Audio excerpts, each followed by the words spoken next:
Hey guys, welcome back. BDTR Wednesday Night Live. Got some interesting stuff for you here tonight. Um, First off, you guys have probably noticed I've been posting about the Kevin Soellner case. Now, those of you who are kind of new to the page or whatever probably don't know how this all started. Now, I know the first thing people get in here and say, "Oh, he's got a record and blah blah blah." Okay, but it's not a drug record. And weirdly enough, luckily for him, um, the first time this drug allegations or whatever happened, he actually was already in custody. So he literally couldn't physically be doing a drug deal wherever the CI said he was. I think it was Tyrone or Grazerville. I got the article here. But yeah, so let's get into this because, like I said, some of you guys, I just want everybody to kind of understand where I'm coming from when I'm critiquing this most recent case and the trial that went on for the past 2 days. Well, it was Monday and Tuesday. He was actually found guilty on two out of the three, but you didn't hear a word in the paper or any local media that I could find. So I'm not sure what the media blackout's about, but we're going to try and get to the bottom of it. So, records show man in custody at time of alleged drug sale. I remember when this first came out, and it was absolutely hilarious because, we've been talking about how this CI program is just a joke. The informants are a joke. And this was just the icing on the cake because literally this guy was named Matt Markle. Now, if you don't know who Matt Markle is, nothing against him. He's kind of slow. All right. And I think they definitely manipulated him here. I think that there might have been a Kevin involved, but it wasn't Kevin Soellner. Obviously, there was no physical possible way that he could have been there. But so anyway, Markle, because it was interesting. So I guess there was an informant that was supposed to get drugs from Markle, who then was getting drugs from this Kevin that wasn't Kevin Soellner because he couldn't have physically been there. And I have never seen the district attorney's office withdraw charges this quickly. Like here it says, the informant told police, now this is the actual CI, told police she believed the man was Markle's source and that he shielded his face. He was wearing this full face motorcycle helmet. And that's what Swope said in the original charges, which obviously they had to withdraw here. So basically, my point of rehashing this is that because I know, and once again, there's going to be the argument of, oh, he was incarcerated or whatever in custody and aggravated assault and all this and whatever. That's fine. What's not fine is the CI lied through his teeth. The CI Markle, because at this point he's basically operating as a CI. So he lies through his teeth that it's Kevin Soellner because I think he knew it was a different Kevin. I think maybe even APD knew that, but it doesn't matter. For whatever reason, they wanted Kevin Soellner. So, and I honestly don't know if they ever charged Markle with making a false report, which they should have, because that's the thing. These informants are never held accountable when they do anything wrong. So, in here at the end, it says, Weeks stressed that the track record of police investigating drug cases in Blair County is good, but when police go after suppliers, there's always a risk of getting bad information from dealers after they're arrested. In this instance, it was not the correct information. So, what can we get from this? Well, my takeaway from this is that basically, if he hadn't had probably the best alibi in the world, basically. Absolute best alibi, he's already in custody. Had he not been in custody, and it was his word against this guy who obviously either lied or was misinformed or made it up, whatever, for whatever reason. I believe if this would have went to trial, he probably would have got convicted. Just like this most recent case, which I'm not going to get into a ton tonight. We're actually going to cover that a little more in depth Saturday. We're going to have to be careful about how we do it because he's going to be going for appeals and stuff. So I don't want to do anything that's going to mess that up. But we're going to do our best to at least put out what happened at the trial. I mean, that's insane. I don't think I've ever seen a 2-day trial that didn't make the paper. It's just, I don't know. Have you ever seen that? I've never seen that, honestly, especially with everything else that's been going on. You think that they would be like putting this up on a pedestal, like, look what we're doing, look what we're trying to do, and Yeah. radio silence. All right. Okay, why? So, next issue, and I just found out about this earlier today. There was a guy that was charged. I guess he basically runs like a CBD store. And the Pennsylvania State Police decided that the Delta 8 strain is now illegal. So I have this. We'll just go through. This actually was reported by the news, and I think they did a half decent job reporting this story. So we'll just give this a minute here, watch this, and then we're going to go through some stuff that I looked up here earlier because I was kind of interested as far as laws go, because there's the federal law, the state law. It says this, it doesn't say that, and we'll reference some things that have happened recently too, and how the whatever side they err on seems to change depending on what their objective is. So without further ado, let's watch the news article here. We begin with this. A store owner in Hollidaysburg speaking out after he was arrested by state police for selling Delta 8 THC products. Now, federal law states these products are legal, but that's not what police are telling him. And that has left the owner puzzled and wondering why other stores aren't getting the same treatment. WTAJ's Jack McCune is live from outside the store with more. Jack, try to sort this all out. What's going on? Yeah, guys, Michael D'Angelo was arrested for selling, distributing, and possessing narcotics, even though he tells me the only things he sells at his store here in Hollidaysburg are CBD and Delta 8-based products, both of those products being based from hemp, not marijuana, and hemp is federally legal. D'Angelo has an easy way to distinguish Delta 8 THC from Delta 9 THC. Delta 9 comes from cannabis, which is illegal in Pennsylvania. Delta 8 comes from hemp, which the Hemp Farming Act of 2018 made legal nationwide. I've always tell people when they don't understand the difference, there's a jalapeno pepper, there's a green pepper. They're both peppers, but they're two different things.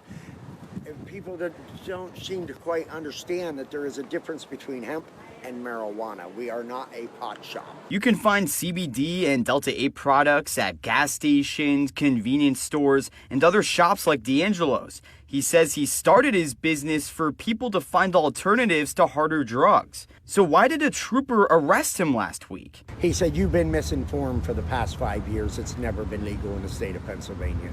And they hauled me off to the magistrate. In a statement to WTAJ, state police say they cannot comment on any ongoing investigation, but they point to 3 state laws that mention THC is illegal. However, none of the statutes mention the substance coming from hemp, only cannabis. So D'Angelo is wondering, why are they only targeting his store? What about the other ones? They said they were all next. Yeah, this, in my opinion, That's this guy's exactly what he said. being targeted. I said, why this why store? not? It's shipped here on FedEx, USPS, or UPS. If it's a narcotic, for Lord's sakes, why does the state let it? All right, so basically that's the gist of it, so you guys have an idea of what's going on here. And like I said, I really do believe this guy is 100% being targeted. I don't know why. It's just kind of funny because there's an awful lot of places that sell CBD. Mm-hmm. Now, I don't know, because the research I did, there's 8, 9, and 10 are the strains. Well, 9's not. 9 is allegedly 100% legal because that one was the one that was the law that was changed here.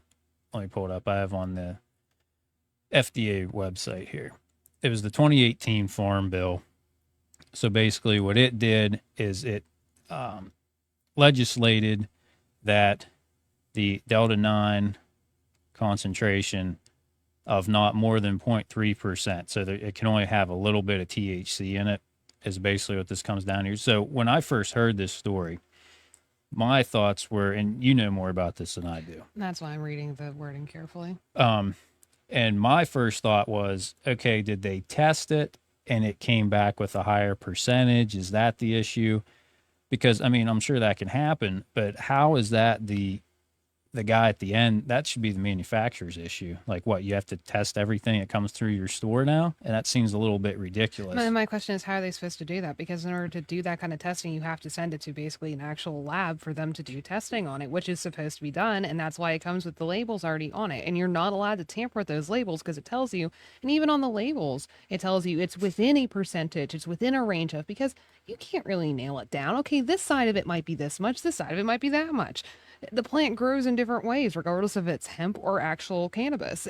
There's Right. so many things that factor into what happens with it. They can't control that. When you get it as the store owner from the manufacturer, how the heck are you supposed to know? You got it. You paid your dues. They did what you thought they were supposed to do. They have the paperwork. You put Right. it on the shelf, and now suddenly you have the police coming after you? Well, and the problem is that the way the law is written, normally with any other product, that would be like recall status. But now, and interestingly enough, I don't think this is actually the issue, but I could see that being an issue. That's why I brought it up. Because as I started doing some research here, what I found was this has been happening all over ever since that 2018 bill passed. If you look at these are all over the place, everywhere from 2018 until now. It's just, you go in a search engine, there's just a ton of them. So I came across this article. This is from, this is year? just the other, yeah, This is very recent, July 30th. month ago, yeah. Wow. So this watchdog group actually did an investigation into this because there was another guy at this place in Lancaster, task force raids and whatever, and they took all the gummies, oils, vapes, and more that contained Delta 8 and Delta 10 varieties of THC compound found in marijuana and hemp. The legality of these types of THC is a matter of some debate. Vendors say they're not expressly prohibited by law. Now remember that. But authorities say otherwise. So this Cohen, a botanist, has worked with cannabis plants in Colorado. And so he's a big-time guy. Big-time drug lord, I guess, from what PSP's saying. Okay. He asked the agents if they knew anything about the laws on which the seizures were based. They did not. We were both confused. As a series of April raids conducted by the Drug Task Force at the direction of the Lancaster County District Attorney Heather Adams netted nearly 7,200 products worth $300,000 from 25 stores. According to Adams, the task force issued notices to 43 stores, including smoke and supplement shops and convenience stores, as well as hemp growers in the county, warning them that the products containing Delta 8 and Delta 10 are illegal. Adams said anyone caught producing or selling them after the seizures could be charged with possession of a controlled substance, all that shit. But does she have the law on her side? So chemicals in the law, the Delta 9 strain, which apparently that's the one that's legal. But I always see the Delta 8 one on the signs, I think. I've mostly heard about Delta 8. Now, I don't know a ton about Delta 8 personally, because a few things I had heard about it when it was kind of becoming a thing in the area when we still lived there. Didn't hear a lot of good, but I also had my medical card, and because I use it for medical purposes, I have a whole list of what I'm looking for anyway. So I'm not trusting Yeah. something over the counter that's not coming through essentially a pharmacy. So I know it's going to, actually be an anti-inflammatory, so my stomach doesn't want to continuously feel like I got somebody in there with a spoon. Well, and says, well, Delta 8 and Delta 10 do occur normally in small amounts. They're usually produced synthetically, typically manufactured from hemp. All three THC varieties have psychoactive properties. I mean, so do a lot of things. Yeah. Buying and selling marijuana has been illegal in the United States since 1971 per federal law. It's classified as a Schedule 1 substance, which means the federal government does not recognize any medical use for marijuana. But they do see a medical use for fentanyl, though. Apparently. Interesting. The Delta 8 and Delta 9 strains are specifically listed as Schedule 1 substances. When legislators reversed the Farm Bill, that was the one we just looked at in the FDA website, they distinguished hemp from marijuana. The revision made hemp legal to produce and sell and defined it as a plant in the marijuana family that has Delta 9 THC content of 0.3% or less. The law legalized all aspects of the hemp plant, lumping in seeds, acids, derivative extracts, and notably isomers, chemical variants of THC like Delta 8 and Delta 10. So, and this is where it gets kind of weird. So, from what I understand, according to the federal law, all three of them are legal. Now, it says some states have made Delta 8 illegal, including New York, Rhode Island, Maryland. But 2022 saw a big win when the Ninth Circuit Court of Appeals ruled that products containing it were legal under the federal Farm Bill, which, once again, we referenced that from the FDA site. Pennsylvania has its own laws governing hemp and THC variants. Like the Farm Bill, Pennsylvania's Farm Bill, like the federal Farm Bill, Jesus, it's been a long day, defines hemp as a plant in the cannabis family that has Delta 9 THC content at point. So it's identical to the federal law, basically. Because the law makes no mention of Delta 8 or Delta 10, producers of those THC strains maintain they are legal. But state police insist Delta 8 and Delta 10 have been illegal in Pennsylvania for decades. According to the State Controlled Substances, Drugs, Device, and Cosmetic Act, THC varieties 1, 3, 4, and 6, each designating a THC strain with psychoactive properties, are illegal. There's no mention of Delta 8 and Delta 10 anywhere in there. Deb Calhoun, director of the Scientific Services Division of the Pennsylvania State Police, said her office has been inundated with queries about Delta 8 and Delta 10. When people read through the Drug Act, they see it's not illegal, and they're like, well, it's not listed. But according to Calhoun, the state's Controlled Substances Act used different nomenclature for the exact same chemical compounds. Delta 6, that's Delta 8, and Delta 3 and 4, those are known as Delta 10. So you basically need a degree to understand what all this is before you try and sell it, apparently. So Jeez. there's two issues that I see with that mentality. Number one being, I think we all remember the wonderful Judge Ammerman when he was like, well, you know, if the General Assembly wanted us to enforce the law that way, they would have specifically put that in the law. And guess what's not specifically in the law? So there's that, you know. Yeah, let's see a renegade judge rule something like that in this case. I'd honestly be really impressed, but I don't expect it to happen. But the other thing is, too, I don't know if you guys remember whenever the bath salts were real big. Now, I wouldn't recommend those, even if some of them are still legal, because I personally never tried them. But I did do a lot of time people watching in the 25th Avenue parking lot when they had the hookah bar or whatever there, and they sold them. And boy, that was some weird shit. It's like Resident Evil was like happening there in the parking lot, you know? And so I've seen some pretty messed up things. I've never done that. And like, after seeing some people firsthand, a little too close for comfort doing that kind of thing. Oh my God, no, why? yeah, I went to school with a guy who's pretty hardcore into drugs, and he was like, dude, I will never do bath salts again. Oh my God. So like, they must be pretty awful. Now, I heard that from a couple of people too, honestly. But here's the thing. So when the bath salts were going on, one of the issues that it was probably even Pete Weeks, I don't remember for sure, but I know that the thing that the district attorneys were complaining about was that, oh, we can't prosecute this, we can't prosecute that, because the law is so slow at keeping up with the new, like every time they'd pass a law against something, whoever's manufacturing it, they just changed the chemical compound slightly. So, I mean, I just don't think there's blanket coverage for this stuff.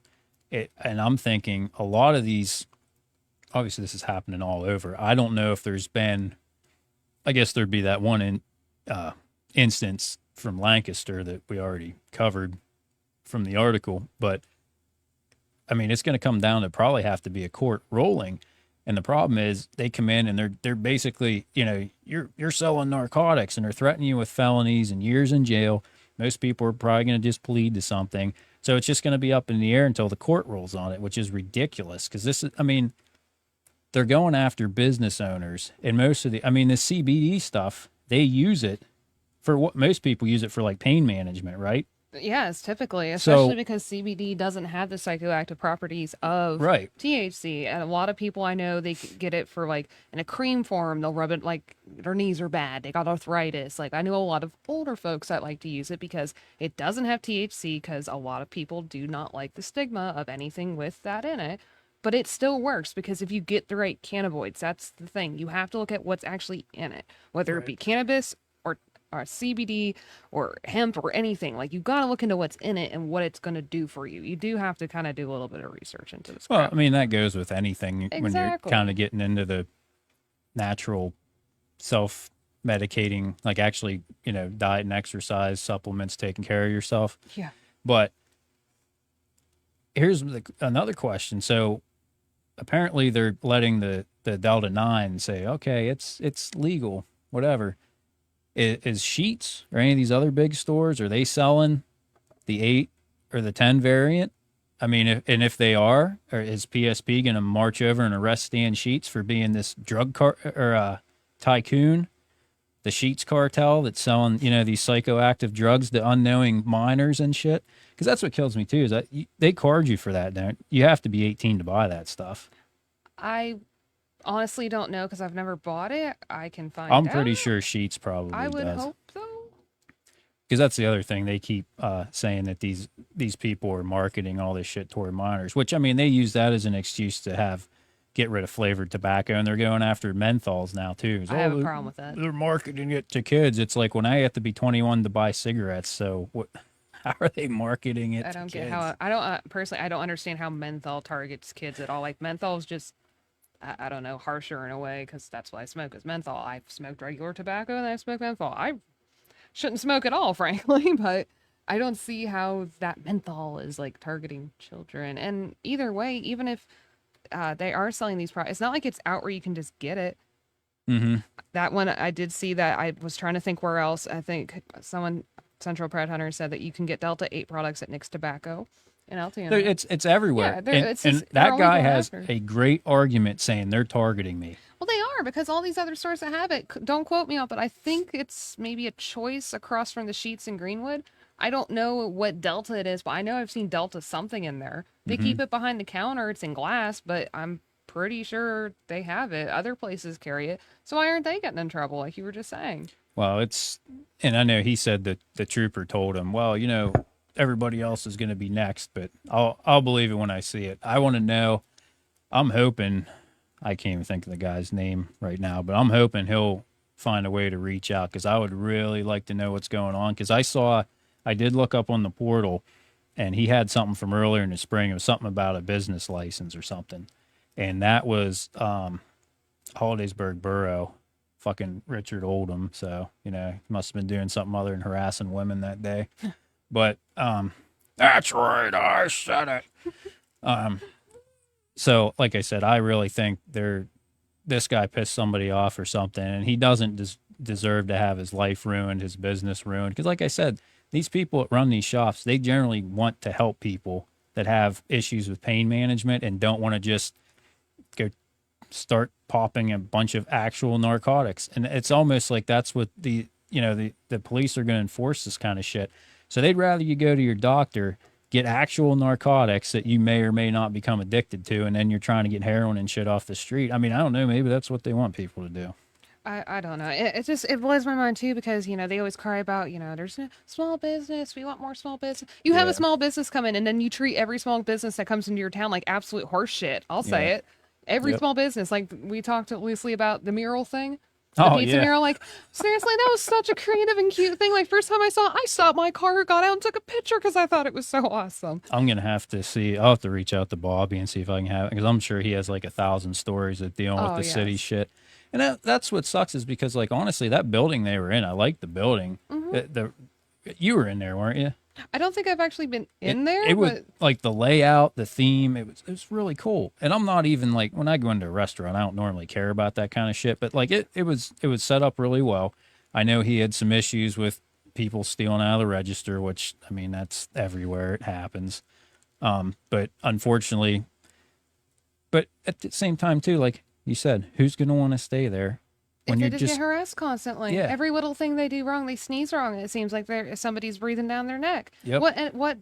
What motivation does anybody have to come into the area and even try and have a small business? Like if you want to promote people even from out of state, not that they might, or if they do, but if you want to encourage any kind of actual like positive growth within your city, you're not doing it right. You're making it to the point where everyone's like, well, apparently if I try, I was going to get my shit kicked in, so may as well not. yeah, one way or another, either Yeah. either figuratively or Literally. But it's not to make light of his situation. It's absolute bullshit, though. it is. It's hard enough to open a small business. It's expensive enough to open a small business to get it started, and then you have this at every turn. Yep. It's very, very, depressing. Yeah, it's just, I mean, it's ridiculous. And I was going to put the phone number up earlier. I forgot to. If anybody wants to call in tonight. So, It's been a long day, everybody. oh yeah. Yeah, it has. And honestly, like I think Saturday's show is going to be pretty interesting because, like I said, for some reason, 2 days of trial that resulted really in a win for the DA's office and zero media coverage. I mean, something going on there. Something going on there. Something going on outside, too. You hear that? No. Is It's it the chopper. the FBI finally caught up to Oh, us? yeah. They're bringing in the chopper. Crazy Chris probably called him in. Probably. They're over there spreading their opinions live. Get them. Hey, if they can maneuver around those power lines to get close enough, hats off to them. Oh yeah, I mean, there's really no good way to come into our property if you're like doing it maliciously. So No. sorry about your luck, boys. But Good old West Virginia. yeah. So, but yeah, I think we'll give it like another minute or two if anybody wants to call in. But Yeah. that's pretty much all we got for tonight. But yeah, I'm really glad I found out about that because like I'm reading through and even reading through how convoluted it, the law of this, the law of that, and it's like, you shouldn't have to be an attorney to run a business. You shouldn't have to have a degree in chemistry to sell fucking CBD. Okay. And like I said, a lot of other stores are selling it. I don't know for 100% fact that Sheetz is selling the 8 or the 10. If anybody does know that, let me know because I would love to know. Because if Stan Sheetz isn't getting arrested for it, well, that's some favoritism. Of course, you know what he could do? Because here's the real beauty of Operation Our Town. Now, this probably wouldn't affect PSP, but say like APD wanted to take him down for it. He could just be like, well, he can go to his Operation Our Town buddies and be like, well, guys, we're not going to fund this one because they're going to arrest me. See the conflict of interest there? Just kind of spell it out for you. But, yeah, I think we'll call that good for tonight. And hope you guys learned something. Do some research on this too, because I'm sure there's a ton of stuff I didn't have time to get to. I was working most of the day. I just was kind of dumping through the internet as quick as I could to try and make sense of what was happening, and it still doesn't make sense other than it's a bunch of bullshit. But hopefully you guys learned something from the explanation, and I guess plan on being here Saturday because I think that's going to be a good one too. Yeah. So till next time.